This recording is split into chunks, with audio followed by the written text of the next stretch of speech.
You are listening to the Huddle Up Podcast with Mile High Huddle's Chad Jensen and Zack Kelberman. Freeman is back there, blocked by Leary, caught for the touchdown! A 2-yard laser!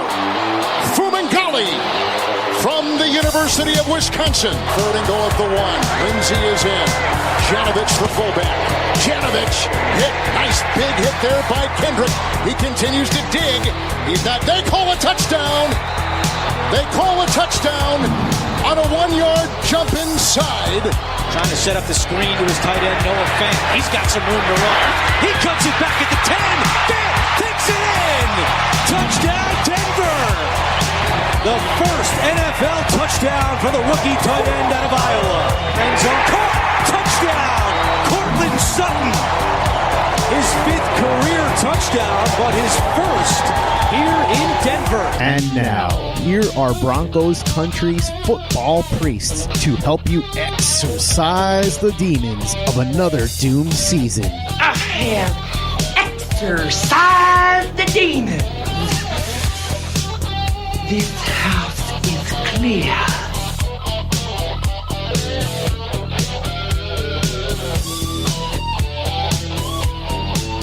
Okay, it looks like we are live. I'm going to give it just a second to breathe, make sure everything is up to speed, and it's going on Periscope. We're good. Welcome in, everybody, to the Huddle Up Podcast, presented, as always, by Mile High Huddle, powered by Overtime Media. I'm your host, Chad Jensen, and with me, as always, my partner in crime, sporting the coolest of hats for those of you in Broncos country. You got to get one for yourself. Yes, right Zack now. Kelberman. Zack, how you doing, bro? I'm doing well, Chad. This hat is, I'm not trying to plug our own stuff, but I got it today and I'm very excited to be wearing it right now. And the stitching is pretty nice. So anyone who's been, thinking about getting one, I can personally vouch and say that the quality is spectacular and I think you guys would like it. But I'm doing well. How about you? Very well. Very well. Yeah, that was one of the things we wanted to be sure of before we rolled it out, especially the stitching ones. Yeah. Where they stitch it on. We wanted to be sure it looked good and pass the quality test. And so far, so good. And, we've been getting the pictures have been rolling in of our awesome listeners tagging us on social media so that we can share out those same images, sporting the gear, Huddle Up Podcast, Mile High Huddle. We love you guys. We got some interesting things we want to talk about today, and I want to get your thoughts on, Zack, this idea came out today from Sportsline that links the Broncos as one of the 7 most likely landing spots for Teddy Bridgewater. It lists 7 different teams, different odds. Of course, Sportsline's about betting and whatnot. Panthers listed as number 1, Colts number 2, Chargers, Bucks, and then the Broncos. Your thoughts? I really don't understand why every free agent quarterback, I get it from the history that Elway is always looking for that veteran guy, but the Broncos and even national guys know the Broncos finally have that franchise guy in Drew Lock, and the fact that they're still being linked to a guy like Bridgewater, Chad, he's going to get about $30 million per year as a floor, as a baseline on the open market. He should land a starting job, and as I tweeted yesterday, the Broncos don't need any high-profile backups, nor does Drew Lock need to look over his shoulder this season. Let Lock live. Let Lock be. It's his show. I don't want anyone else, from Bridgewater to Case Keenum to Trevor Siemian, anyone coming back and interfering with his progress in the Broncos system. Excellent point. This is basically the case of the national media just doing the laziest of dot connecting. They think, oh, well, you got a young quarterback. You need a veteran to step in and carry the load. Well, guess what? Drew Lock's the guy. The Broncos have already tapped him. And Teddy Bridgewater wants to be a starter, and he's going to be a starter. I mean, these last 2 years it was a great decision for him to sign with and stay with the New Orleans Saints for these last 2 seasons, and especially in 2019 when he finally got a chance to really start and ply his wares, Zack, and what he go 5-0 as a starter when Drew Brees went down early on in the season. And so, he's looking at possibly the type of landing spot similar and contract similar to what Jimmy G got. I mean, Jimmy G was a quarterback who, he won every game he started for the Patriots before he got traded to the San Francisco 49ers. But this is even better because in the case of Teddy Bridgewater, Zack, there's significantly more of a sample size with which a team can project forward. The fact that he went to a Pro Bowl, led the Vikings to a playoff berth once. All these things add up and stack up nicely for Teddy Bridgewater. The last place he wants to go is anywhere that's not going to guarantee him a starter's job. And by virtue of the contract alone, Zach, if you give somebody $30 million a year, they're starting. They're not sitting right behind. Right. And he was always kind of bandied about as a potential starter. Everyone wanted to know what he would be, and his hype coming out of college, and he had that devastating leg injury. And now with that 5-0 record, Chad, he proved, I think, to the NFL, he can be a full-time starter for an NFL team. And as we know, as Broncos fans know, starting caliber quarterbacks are so rare in the NFL. And when you do find one, you overpay for them. So no way in hell is he coming to the Broncos. He's going to be starting somewhere next season, and $30 million will be his floor. The same reason you mentioned, Chad, Jimmy Garoppolo. If he can get that contract, so can Bridgewater. There's still a couple topics or points on this topic I want to cover. First, and we see these comments, super chats rolling in. We're going to get to you guys, I promise. First, just a couple of really quick matters of business. Make sure you are following the show on Twitter at HuddleUpPod. Simply the best way for you to keep your finger on the pulse of what's happening with the show in real time. And then don't forget, you guys, to head on over to HuddleUpPod.com, where you can get yourselves, just a soft sell here, just a reminder to everybody to head on over to HuddleUpPod.com and check out the merch that we've gotten up. We've got more and more coming daily. The number one top sellers are the ones you see listed here, the blue hoodie, the blue hat, and the blue t-shirt. But we've also got a couple different options for our female listeners, a couple different hoodie options. So when you get some time, check that out. It exists by virtue of your popular demand. We got it up. Go check it out. And it's just another great organic way to support the show and to support Mile High Huddle. This is the Overtime Podcast Network. Living with chronic pain is the worst. It's more than a feeling of discomfort. It can affect your whole life. Many of our listeners probably have some type of pain that has prevented them from relaxing and sleeping or stopped them from exercising. I know I have. Perhaps it's been ongoing for a few weeks now and hasn't improved with any of the treatments they've tried. Enter Omax Health. If you're looking to get rid of nagging muscle and joint pain immediately while providing long-lasting recovery, then you need to try the natural breakthrough pain relief solution, Cryofreeze Cbd Roller, developed by Omax Health. This non-prescription, triple-action pain relief roll-on is specially formulated to block pain receptors, reduce inflammation, and provide and improve muscle and joint flexibility. The best part is, this 100% natural CBD-powered remedy works its magic within 10 minutes of application, and the relief lasts up to 8 hours, which is much longer than the over-the-counter products. Omax Health is offering our listeners 20% off a full bottle of Cryofreeze CBD Pain Relief Roll-On, plus free shipping. This discount, you guys, also applies towards any product site-wide. Just go to omaxhealth.com today and enter code OVERTIME. That is OMAXhealth.com and enter code OVERTIME to get 20% off Cryofreeze and site-wide. All right, Zach, before we turn the page, excuse me, and get to some of the questions and one other topic I wanted to touch on tonight. The other aspect people have to consider in an outfit like Sportsline, I'm surprised this doesn't, it wasn't obvious to them, is the fact that, yes, on one hand, they're right. The Broncos are looking to solve the backup situation behind Drew Lock.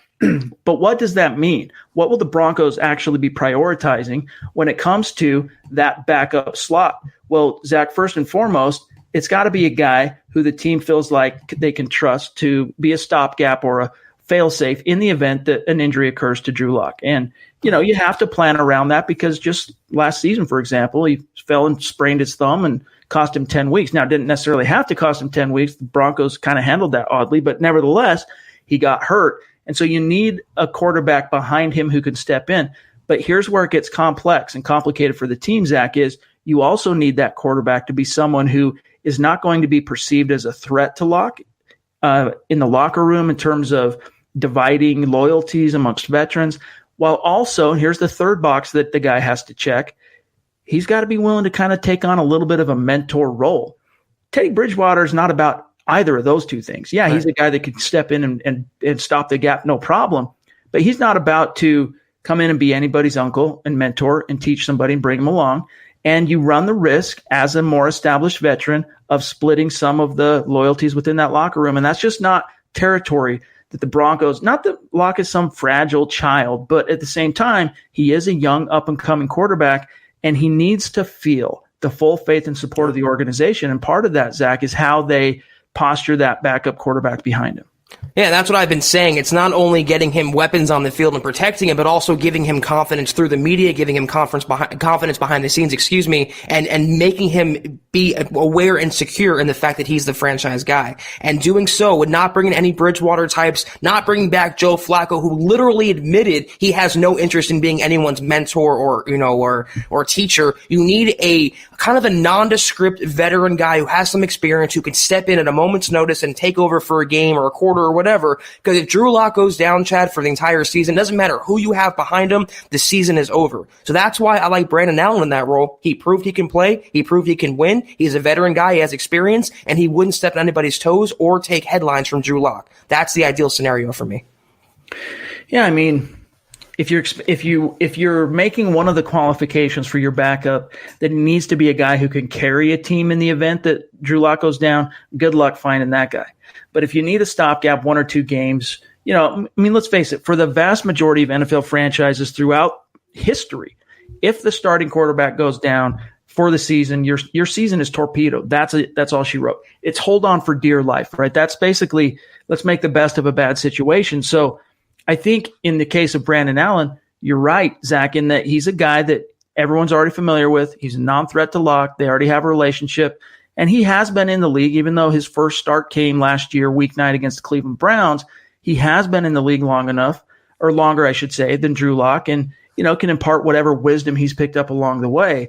The only fly in that ointment, Zach, is that he is a restricted free agent. So, if they tag him as an RFA, they're going to have to pay the commensurate, tender number, which is, I think, approaching somewhere around $2 million, depending on where, what right of first refusal, second round, whatever they end up doing on the RFA tender. So you're going to have to pay a little bit to get a backup no matter what, though.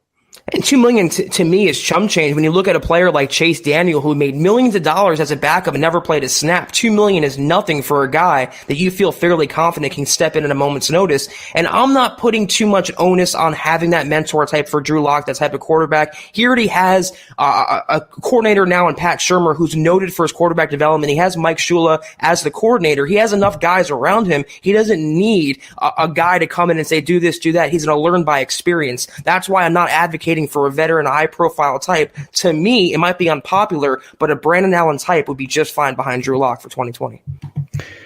Dylan jumps in on Super Chat. Appreciate you, brother, with the $10 donation. He says, lock or bust. Simple as that. Amen, Dylan. That's exactly what we're saying. And by the way, you got to hit us up when you get your order on your merch. Let us know. Send us a pic. We'll retweet it. We'll put it on Instagram. We'll put it on Mile High Huddle Facebook. Show you some love and some appreciation, Dylan. But, yeah, it really is lock or bust for the Denver Broncos at this point, Zach.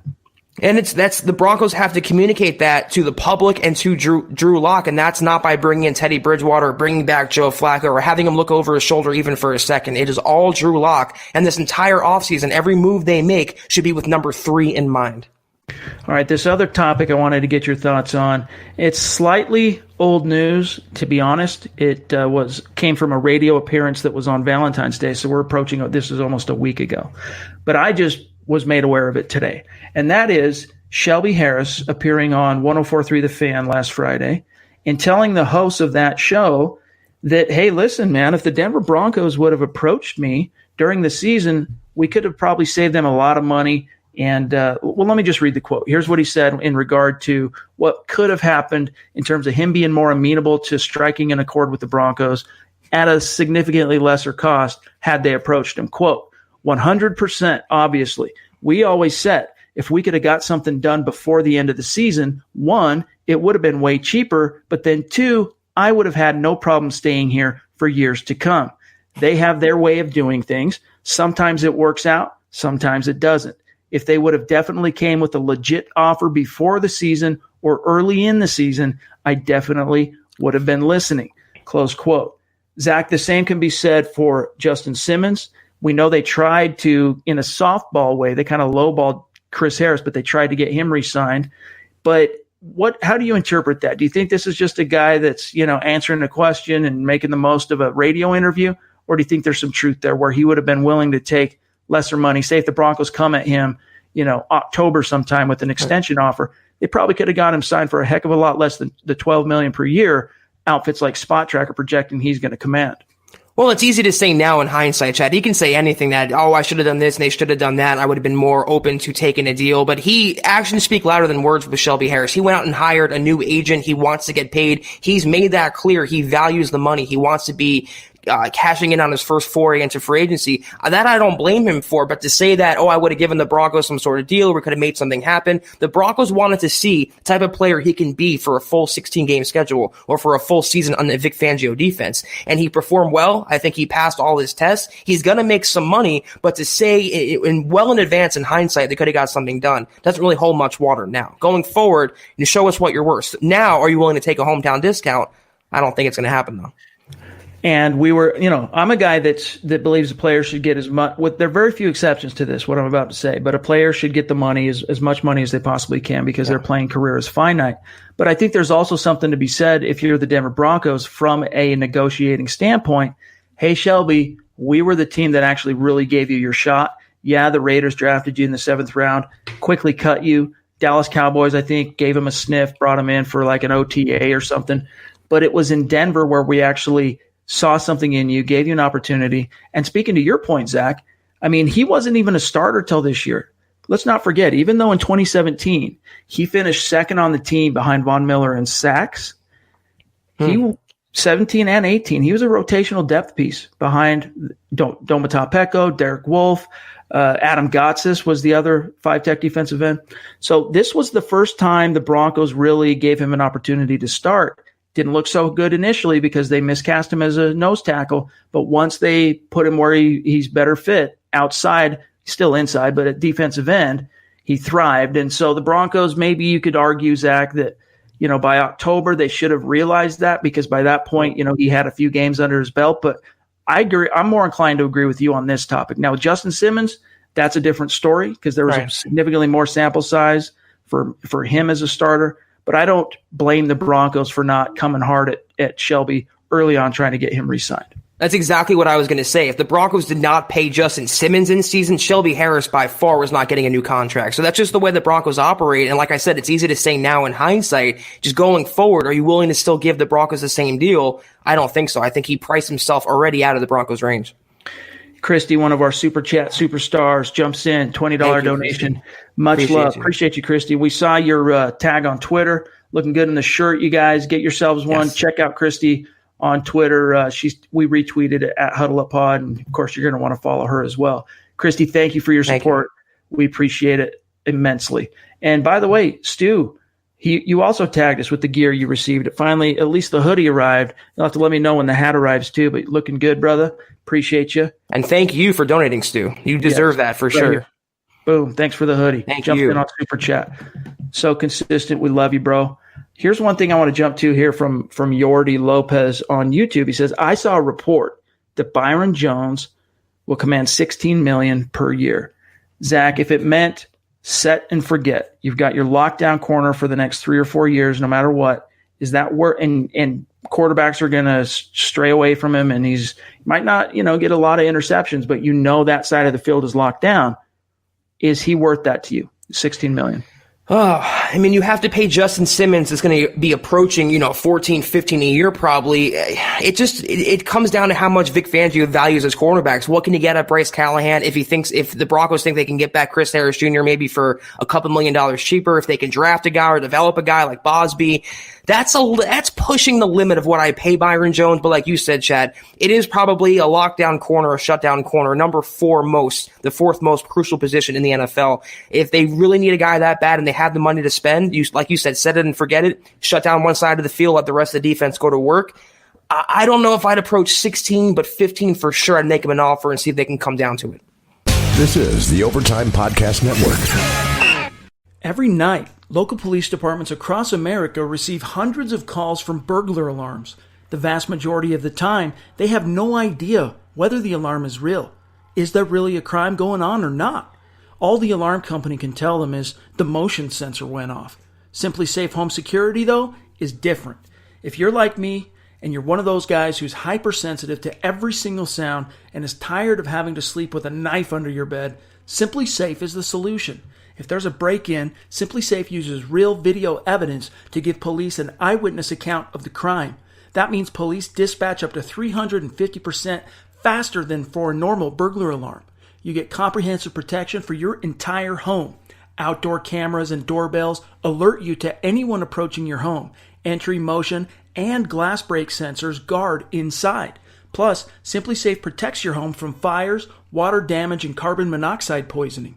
It's 24/7 monitoring by live security professionals. You can set up your system yourself, no tools are needed, or Simply Safe can do it for you. And it's only 50 cents a day. That's peace of mind with no contracts. Visit simplysafe.com/overtime and you'll get free shipping and a 60-day risk-free trial. You've got nothing to lose. Go now and be sure you go to simplysafe.com/overtime so they know that our show sent you. That's simplysafe.com/overtime. Ron jumps in on Super Chat. Thank you, Ron. Thank you. Are you guys going to the NFL Combine? If so, who and what are you looking for? And what do you think the Broncos are looking for? That's still, I know we're getting close to the deadline. It's still a little bit up in the air on whether or not Zach and I are going to be able to make it. We will let you guys know probably as soon as tomorrow for sure on that. But to your question, though, Ron, as to who we're looking at, I mean, if the Denver Broncos are going to be paying close attention to how the wide receivers test and, you know, their medicals for the different players that have concerns like Chenault from Colorado, they're going to be paying close attention to the offensive tackles, interior as well, centers, guards, corners, off-ball linebackers, D-line. So, I mean, most of the positions are on the table for the Denver Broncos. The only ones I would really remove as top of the board type considerations, Zach, quarterback, tight end. Yeah, I'm with you there. And for sure, wide receiver for me would be the number one position group I'm looking forward to looking at the combine, even from afar, because it's guaranteed the Broncos will draft a guy, maybe even two guys within the first 100 picks or so. So number one far and away is wide receiver. Getting Drew Lock, that speedster burner, is priority number one this offseason. Hunter jumps in. We're Tannen on YouTube with a $15 donation on Super Chat. Appreciate you, brother. It says, not really sold on Javon Kinlaw anymore with these knee rumors. Think that Denver needs to focus on offense the first couple of rounds, defense in the third and on. Thoughts? Yeah, I mean, again, it goes back to free agency is about filling immediate holes so that you can go into the draft and, have a little bit more freedom and stay disciplined to your board. And in that case, the holes are on defense. So I would expect the biggest holes, I should say. I would expect, Zach, the Broncos are going to use a lot of that cap space that they have to re-sign a few of their own defensive guys that are hitting the market, plus a couple of outside guys, fill those immediate holes. And I would expect that those premium rounds, the Broncos have 5 picks unless they end up trading 1 or 2 away or whatever. But the majority of those picks, I believe, will be offense similar to last year. The defense under Fangio can get by with a few more, added pieces that'll come in free agency, but it's that offense they need to beef up, because you got to be able to fight fire with fire as it applies to Mahomes and the Chiefs. Yeah, if push came to shove, I would not hate the Kinlaw pick. I mean, he overcame homelessness. His story is so great. He can overcome a knee injury. I'm not too worried about that. But it boils down to the board. It boils down to what the Broncos do in free agency. If they bring back Shelby Harris or Derek Wolfe, I would not draft a defensive lineman over a wide receiver or an offensive lineman. It just depends on how the rest of the offseason goes. I would prefer, though, like you mentioned, Chad, one of those positions, a receiver or lineman, if possible, over Kinlaw at 15. Jacob Smith jumps in on YouTube. He says, Case Keenum should have been retained last year as the bridge quarterback without the failed Flacco project. Maybe Elway crosses that bridge again. Locke, Keenum, Shermer combo would be nice. Now, I know it's easy to dismiss that as a notion, but the more thought I've given to the idea of Keenum as a top backup option, even if it costs you $6 or $8 million to bring him in as a stopgap, as your fail-safe, he never really resonated with the locker room in Denver last year, or I should say in 2018. I don't think it would be a concern, going back to those 3 boxes that the backup has to check. I don't think he'd be a concern to fracture or splinter the locker room behind Locke. I think he is well aware of where he's at in his career at this point, that, he is the backup guy. He's the journeyman. He's the stopgap. I think he could be the teacher. And we already know that if push comes to shove and he had to play, he's a great fit for Shermer. Shermer knows how to scheme to his strengths, get him in play action and rock and roll. So I think it actually makes a lot of sense, Zach. Here's the problem. with the exception of Brock Osweiler, and it's a coincidence that it was a quarterback, but with the exception of him, John Elway, once he lets a player go, that's it, dude. Like, he doesn't bring him back. And there's been plenty of instances and opportunities in years past for Elway to rekindle with former players. He has chosen to pass up on that, with only the exception of Brock Osweiler, and it came in a season, Zach, in which the situation of quarterback was dire. So you understood why he went back to that well. But to Jacob's point as well, I agree. The Broncos, in hindsight, would have been better off just paying Case Keenum his money, not giving up the 4th-round pick for Flacco, and then now you wouldn't have to be worrying about what to do with Flacco or having that dead cap.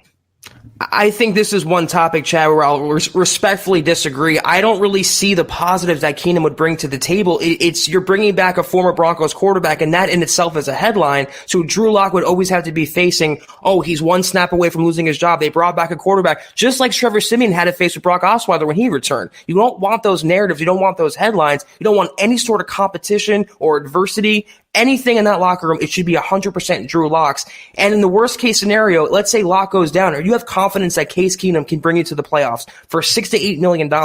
I personally don't. I just think in a best case scenario, it would do less good than in a worst case scenario. Yeah, we'll see how it shakes out, you guys. Top Clark jumps in with a $2 donation on Super Chat. Appreciate you, my friend. That means a ton to us. Let's see what else we've got here. We've still got plenty of time. Terry checking in up in Canada.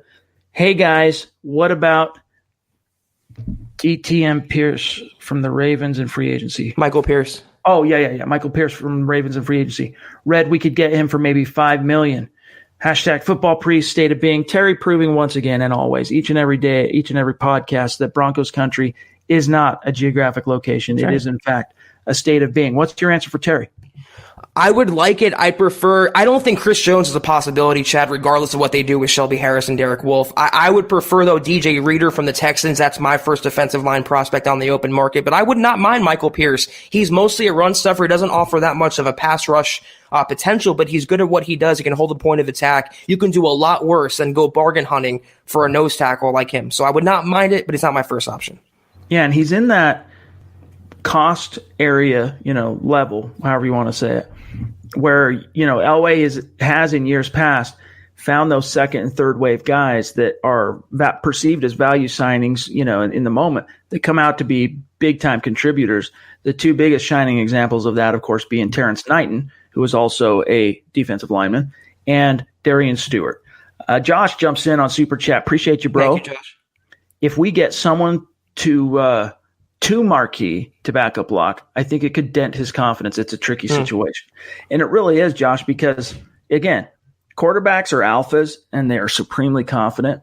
But a young quarterback in the NFL, there is a little bit of kit gloves aspect as a head coach and a GM. You just got to make sure you're not putting anything in his path that is going to hold him back.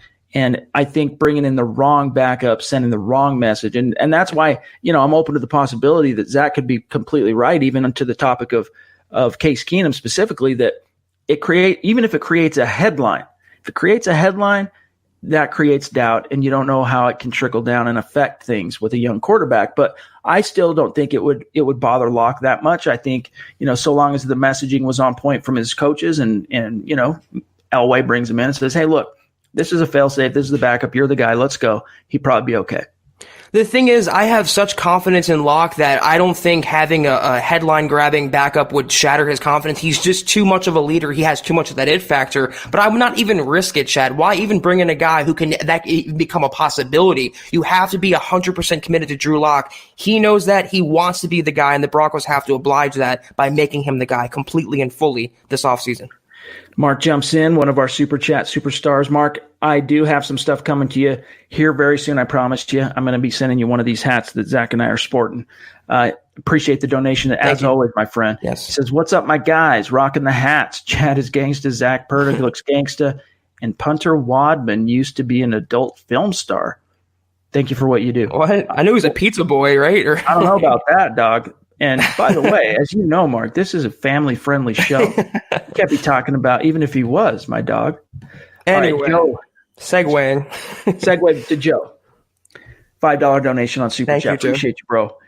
Thanks, guys. Huddle Up's my go-to for Broncos info and news now. Nice. Glad to have you, Joe. That Super means a humble. ton for us. Yes, thank you. It really does. Top Clark jumping back in. We'll have to check with a $20 donation on Super Chat. We'll have to check and see if you have any questions or comments, bro. Make sure you know that when you do one of those Super Chats, there's a little space. See where it's blank there in the orange? That's the space where you can type any questions, comments, whatever you want right there. Make sure you are aware of that. All right, let's see what else we got here, guys. Where are we sitting? We're at 26 minutes. We're good for a bit here. Let me scroll up. Bear with me, guys. Let's see what Dustin has to say over on Facebook to our Facebook peeps. Hey, guys, I have a question about the possibility of trading Flacco. Is there a possibility that Elway could trade Flacco for a future draft pick and work out a deal like they did with Keenum and pay half or even $10 million of his salary? No dead money. We get a future draft pick, and another team would be getting Flacco for $10 to $13 million. You know what? It's possible. I mean, if he could get it done with Keenum, I think it's at least something that can be broached. However, Zach, the big difference between what Dustin's laying out and what happened with Keenum compared to today is Flacco is recovering from a neck injury and a bulging disc that ended his season. So NFL teams, there's a much bigger sample size from Flacco as a starter in this league than Keenum ever was. So you would think ostensibly on the surface there's more value, more of a demand, or maybe more of an interest in Flacco, even as bad as he was last year. But he's not healthy.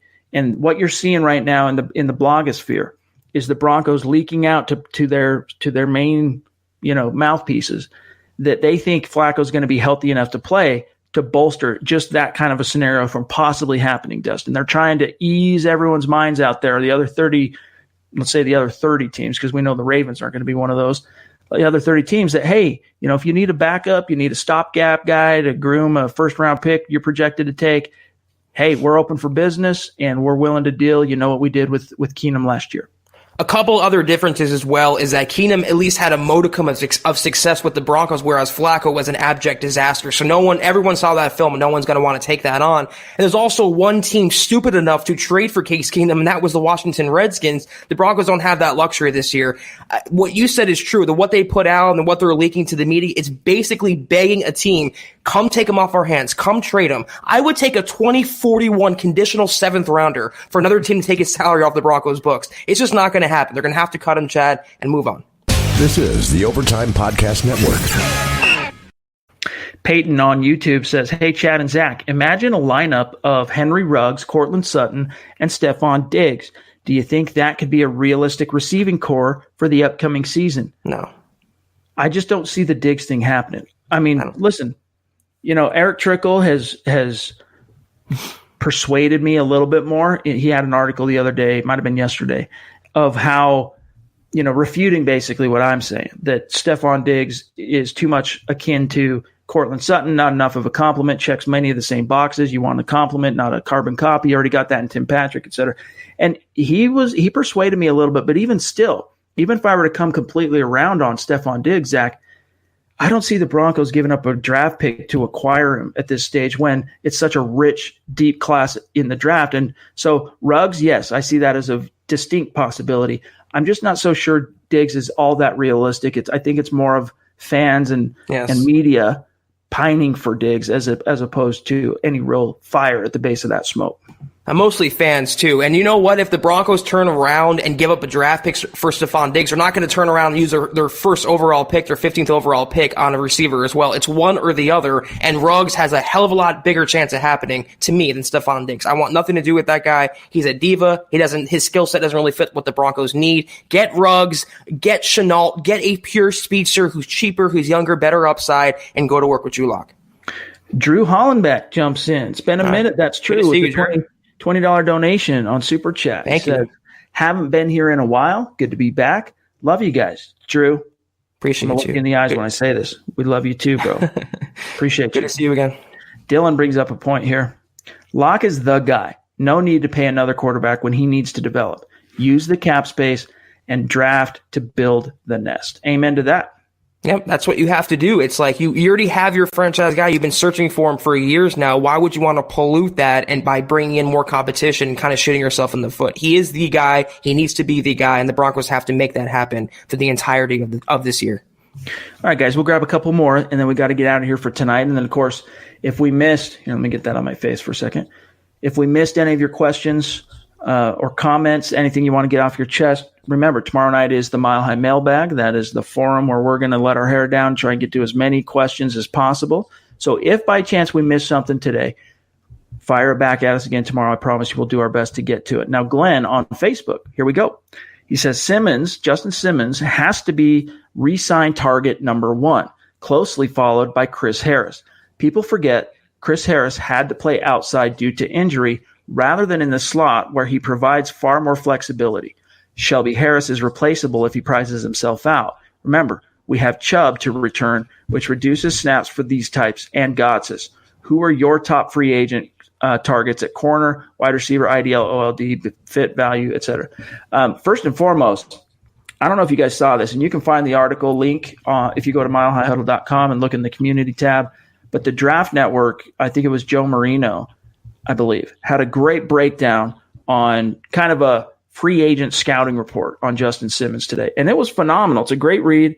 It kind of brought me back down to earth because I was starting to think to myself, is he really worth $14 to $15 million to this team, to the Denver Broncos, Zach? When you have a head coach in a defensive system and a defensive coordinator in Ed Donatel, whose specialty is the secondary, when you have all those and it's a safety-friendly scheme, is it the best allocation of resources to peel off $15 million to Justin Simmons when you might be taking a slight step backward, just as an example, to vault Trey Marshall into a starter's role?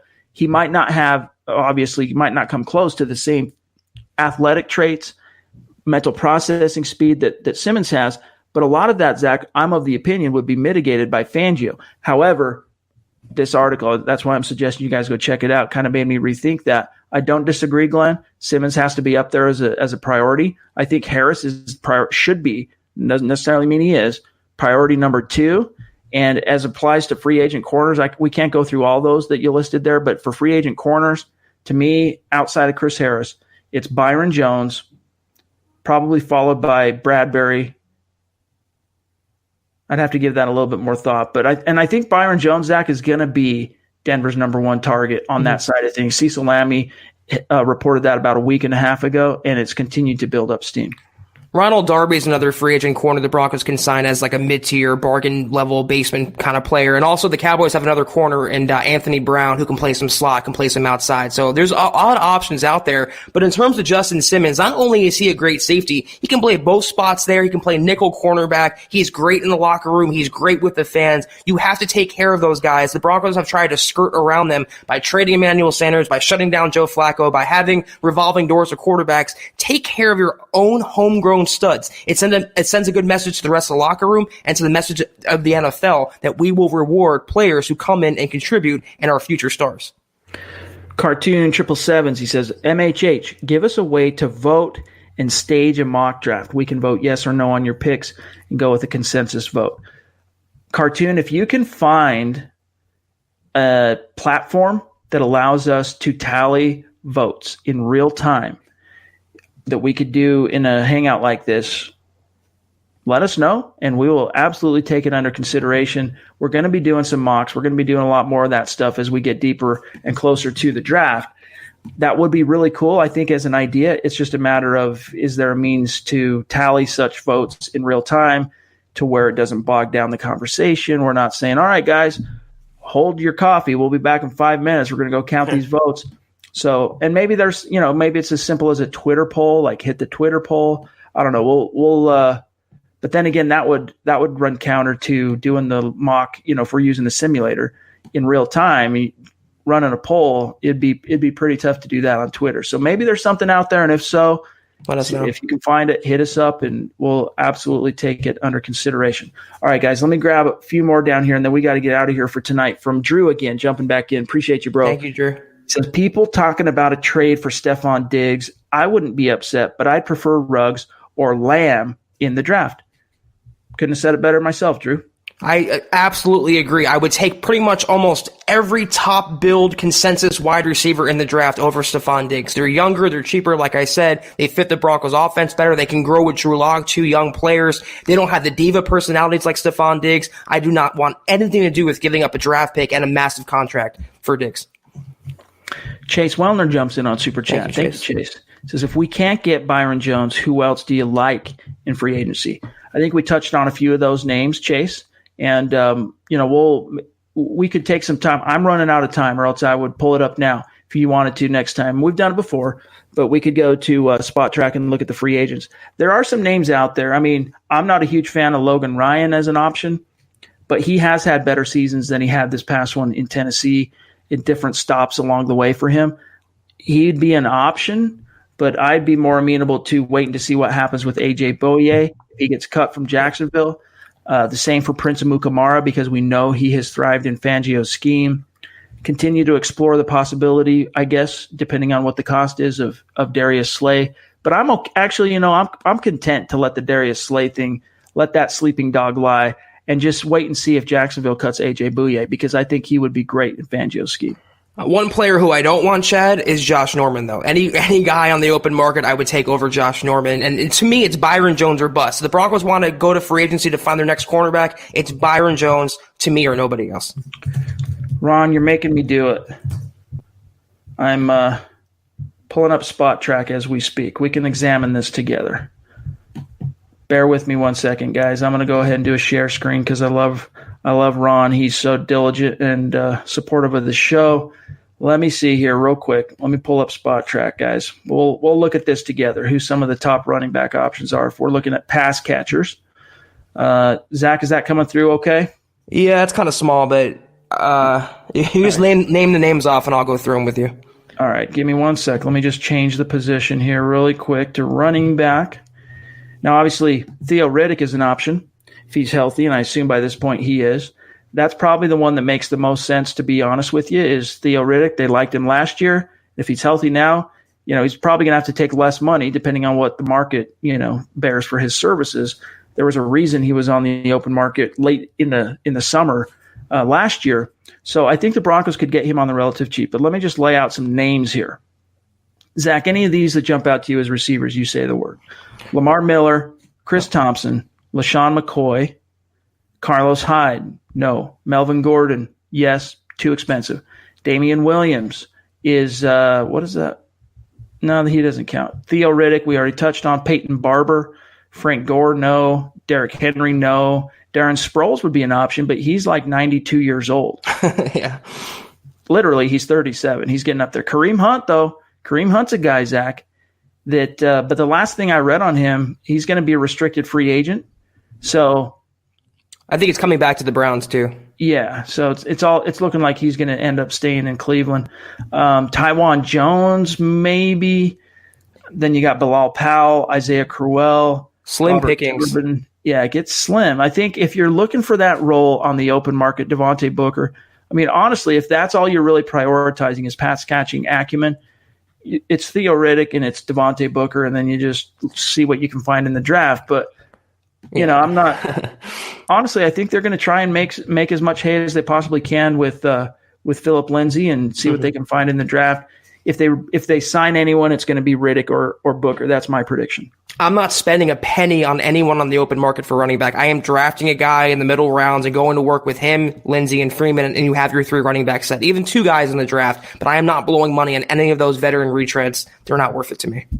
Brian Bowman jumps in on Super Chat, $5 donation. Thank you. It says Wadman and Bowles plus $20 million for Brady. LOL. You really want Brady? You would be among the minority, Brian, in Broncos country. If you really wanted Brady to come in, even on a short-term rental, yeah, it'd be great to have a Tom Brady suiting up in the orange and blue. Do you think he really wants to play in the shadow of not only Elway but Peyton Manning? And then also think about what that could do to the trajectory and momentum that Drew Lock is building up. It's not it wouldn't be the wisest move for where the Broncos are at now as an organization. God, I hate the offseason, Chad. We're even entertaining this question. Not to put the question down, but yeah, Brady's not happening. Garrett Bowles possibility, but definitely not Brady. All right, guys, a couple more here. And thanks again, by the way, Brian, we appreciate you, man. Yes. That means a ton to us. All right, 2 more, and then we got to go. Mark says, jumps back in on Super Chat. The looks on your face, priceless, I'm sure. You crack us up, bro. Steve jumps in, one of our Super Chat superstars with a donation. Appreciate you, bro. We see you. Let's see, one more question. Let's see if there's any more down here. We can't pass up on anyone jumping in on Super Chat, so let's just grab one of these questions.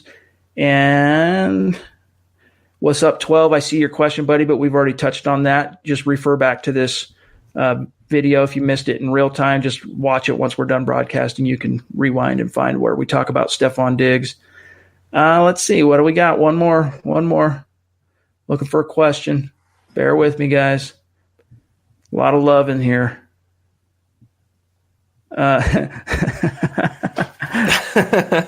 Get Bryce Callahan on the podcast so that we can see he still exists. I'm not convinced yet, Chad. All right, last one. Do you know what the Lions wanted for Slay in the Chris Harris possible trade last year? Should we have maybe added someone to make that trade happen? I don't know for sure, but it would have taken more than just Chris Harris Jr. straight up to move the needle for the Lions, obviously. Maybe a 4th or 5th round pick could have gotten the job done, but at that point, I think the Broncos were kind of more content to live with what they were seeing from Harris. Because if you think about it, Harris didn't really start showing cracks in the veneer as an outside corner till about the second half of the season on. Down the stretch, man, he was getting burned left and right. It felt like. And it felt like that because you're not used to seeing Chris Harris get burned as often as he was. But, you guys can't chalk up. Listen to me. Don't get lost in the weeds when you hear him on radio talking about how coach had me play an outside corner and I belong on the slot. Guys, Zach reminds you of this all the time. Don't forget, Chris Harris Jr. was begging to be an outside corner. He wanted that. Why? So that he could capitalize on the open market like he's about to. And now he's only speaking out the other side of his mouth because, it serves his cause. He wants to go where he's going to be used right. Well, don't speak out both sides of your mouth. You deserve to be a number 2 corner, playing slot in nickel and dime. That's the truth. And a number 2 corner, Zach, hate to break it to you, Chris, they're not worth $16 million. No. Byron Jones is worth that money, and I think at this stage of their respective careers, Byron Jones is a better player than Chris Harris Jr. But to answer the question about the trade, I would not be surprised if it was like Chris Harris Jr. and a middle round pick for Darius Slay and a late round pick, something to offset and pick swap to get the players on the other side. But like you mentioned, Chad, I think the Broncos were content playing out the rest of the year with Chris Harris Jr. and maybe going after Slay the next offseason. Maybe. All right, guys, that's got to do it for today's show. Again, we're going to be back same time tomorrow night for the Mile High Mailbag, the last Huddle Up pod of the week. That's our favorite podcast of each and every week. That's the one where it's all about you guys. So have your questions, have your comments, have everything ready to roll. And Zach and I will look forward to talking to you guys then, answering your questions, engaging with you as always. In the meantime, make sure you're following the show on Twitter at Huddle Up Pod. Simply the best way to stay in touch with us. And when you're buying merch, make sure you're tagging us once you get your merch, like Christy did today, like Stu did. Jim Lovell also tagged me on Facebook. He's only got a Facebook account, so he just messaged me on Facebook. Shout out to you, Jim. If you order merch, make sure you tag us or send us an email to retweet that, reshare it, get it out there, and show our appreciation to you guys and take care of that. In the meantime, also, guys, make sure to follow my partner here. I'll show you on Twitter, Zack Kelberman at Kelberman NFL, myself at Chad N. Jensen. And again, stay tuned, guys. We'll be back tomorrow night, same time, 6 p.m. Mountain, 8 p.m. Eastern. Zach, enjoy that hat, my dog, and we'll talk tomorrow night. Appreciate you, Chad. See you guys tomorrow night. All right, guys. For Zack Kelberman, I'm Chad Jensen. Good to see you guys. Shout out to all our Super Chat superstars. Appreciate and love you guys. We'll see you tomorrow night. You've been listening to the Huddle Up Podcast. Join Broncos Country's deep divers at milehighhuddle.com to keep the conversation going.